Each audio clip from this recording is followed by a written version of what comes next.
Welcome to watch today's Fresham. Located in a riverside enclave of Melbourne, a 1930s Georgian revival residence has been transformed by Fiona Lynch Office into a vibrant, contemporary family home.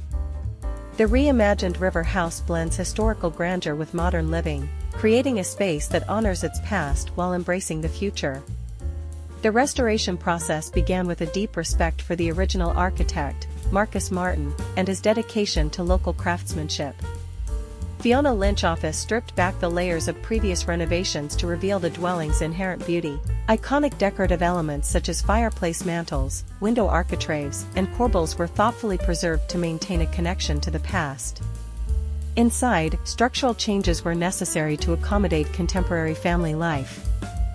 Removing major walls on the ground floor created an expansive space, with casual dining extending from the kitchen and allowing the family to remain visually connected. Inspired by Mies van der Rohe and adorned with a brass canopy, a new pavilion houses the main living area, enhancing and fostering a connection to the verdant gardens.